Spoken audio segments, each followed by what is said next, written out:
Traveling carry-on only has a lot of things going for it, like being sure your bag will make it to your destination, not needing to waste time when you land standing in a baggage carousel, and of course, not having to pay an outrageous fee to check your bag.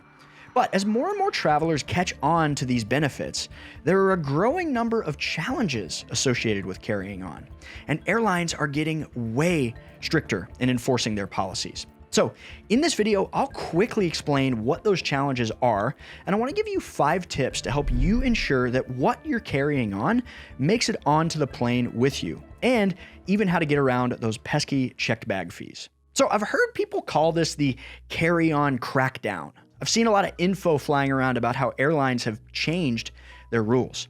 So what's actually going on?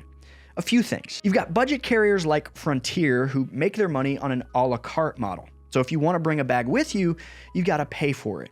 Last year, they caught some serious fire because there was an incentive program, apparently, where gate agents were essentially forcing passengers to fit their bags in the sizer before boarding and charging a fee, sometimes supposedly even if the bag fit.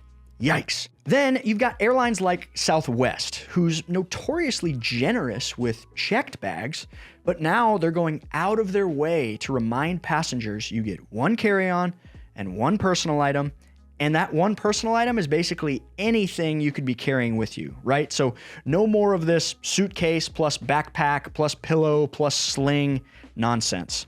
They're on record as saying this isn't new, the rules didn't change, they're just being enforced. I recently had this experience when boarding a United Airlines flight from Chicago to Brussels. The gate agent came on and said passengers will be limited to one carry-on item and one personal item, and that even something small like a sling or a fanny pack counts as a personal item. So why is this happening?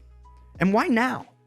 Now, I don't want to speak for budget carriers, but I think it's not far-fetched to believe this could be just another way to tack on fees and charges. I believe in the case of bigger airlines like Southwest, the big issue here is actually overhead bin space and how it affects boarding times. I don't know about you, but I can't remember the last flight I took where the overhead bins weren't completely full, or where the gate agent didn't just default to saying, if you have a roller bag, you have to gate check it.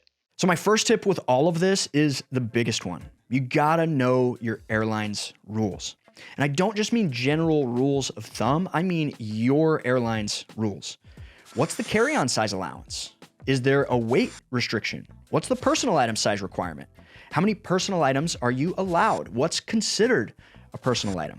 And you also need to be sure to research all the airlines on your itinerary and not just the airline you booked with. For budget carriers that have a la carte bag charges, in my experience, it's cheaper to purchase your carry-on at the time of booking. Another huge thing is being discerning about what carry-on you travel with.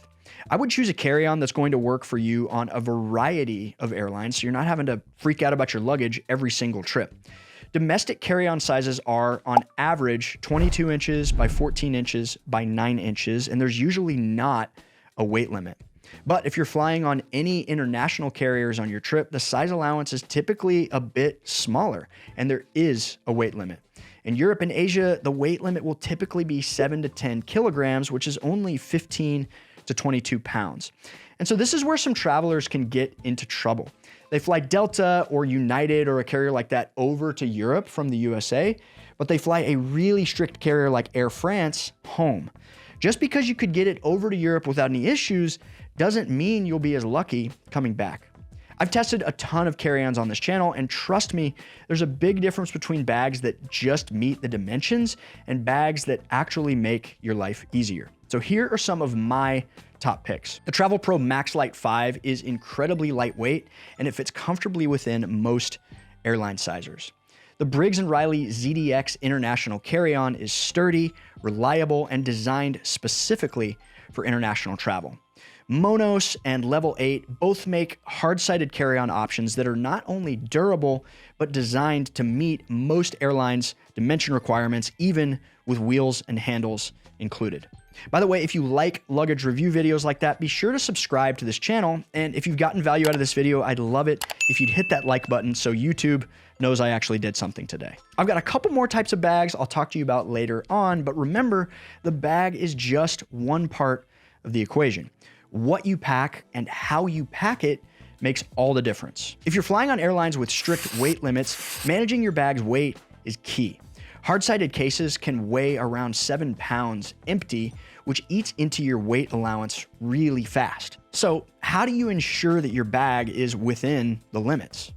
Pack less. How dare you! I'm saying this as someone who used to be an overpacker. What has worked for me is doing a test pack about a week before the trip and trying to live out of my bag for a few days. I'm not kidding you.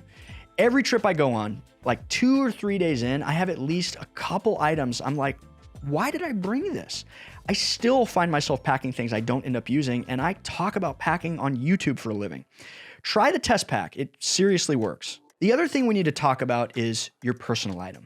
The policy for basically every airline is you get 1 carry-on, we already talked about those, and 1 personal item. The size for personal items really varies. And the general rule is that if it fits under the seat in front of you, you can bring it on. The sort of average size is somewhere in the 18 inches by 14 inches by 8 inches range, but don't push it with this. Most laptop bags would fit just fine. A purse, of course, your typical school-sized backpack, if you will. Not a second carry-on, okay? When traveling full-time, I used the Peak Design 20 liter as my personal item, and basically I did that because it carried my laptop and all of our camera gear. Allie loves this backpack by Everlane, and there's a million options out there. I'm just showing you a couple of examples. Neither of us have ever been hassled or had issues when it comes to these. And this is worst case where you want anything you think you might need while you're on the plane. Even if you're positive your carry-on won't be gate checked, keep your important stuff in this personal item bag. This is where the batteries should go, just in case. This is where the expensive electronics should go. Honestly, I recommend anything you need for the first 24 hours or so of your trip because you never know. Now, if you don't hate the idea of packing less, another more foolproof approach would be packing only a personal item, especially if you're doing just like a weekend trip. If all you've got is a bag that fits under the seat, you're unlikely to encounter many issues. And just one friendly PSA to anyone bringing anything on a plane. The overhead bins are not for personal items. Personal items go under the seat. Unless you can fit that item on top of your carry-on that's already up there, don't be taking up additional space with your purse or your tote bag or your jacket until everyone has gotten on and the actual carry-ons have gotten up there. Let's talk about some tips to avoid being hassled. I've carried on to hundreds of flights, and I can count on one hand the times I've been bothered about my bag or been told that I've had to gate check. First things first, I avoid the check-in counter before security like the plague. Checking in online is your best friend. Not only does it save you time, but it also minimizes the chances of someone scrutinizing your bag before you even reach the gate. Secondly, I try to board as soon as my group is called. Not before, but I'm definitely not waiting around. I've seen the dreaded everyone has to gate check now announcement happen mid-group before.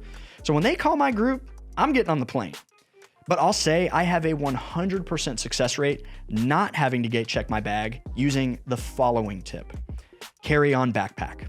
No one questions a backpack, even if they end up being the same size as a roller carry-on.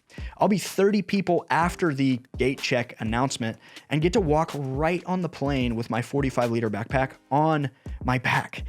There's a whole universe of backpacks out there, and to be honest, I've hesitated to make a backpack video, but if you'd like to see me review several of the top carry-on backpacks on the market in a which is best type of roundup video, comment hands-free below, and I'll add it to the pipeline. Okay, but what if you do have to gate check your bag? Or worse, what if an airline is hassling you and wanting to charge you? First, it's important to know if your ticket includes any free checked bags. Many transatlantic and trans-Pacific flights actually offer a free checked bag if you're not flying basic economy. So double check your ticket details before just resigning yourself to paying extra. If you're active duty military personnel, thank you for your service by the way, there's a strong chance you won't have to pay at all as many airlines waive the costs associated with bags. You may already know that. Another option that won't help you in the moment, but could be beneficial, is having the credit card affiliated with the airline you're flying. Many major US carriers offer co-branded credit cards that include perks like a free checked bag. This benefit usually applies if you booked the flight with that card. So if you did pay for the flight with that card and you're being charged to check last minute, this is a good thing to keep in mind. Also, some cards offer statement credits for fees associated with airlines. For example, let's say you have the Platinum card by American Express. Every year you elect one airline to be your airline of choice, and you get up to $200 in statement credits for fees incurred on that airline. This doesn't include things like booking tickets. Enrollment is required, but let's say you fly United Airlines a lot. You could elect them as your airline of choice, and if for some reason you were charged to check a bag, this statement credit would cover you as long as you hadn't already used up that benefit. If you want to know more about the Amex Platinum or my other favorite airline cards, I've linked them below. And if you're nervous about carry-on weight requirements, check out this video where I test 10 of the lightest carry-ons on the planet to declare one overall winner. Thanks for watching. See you next time.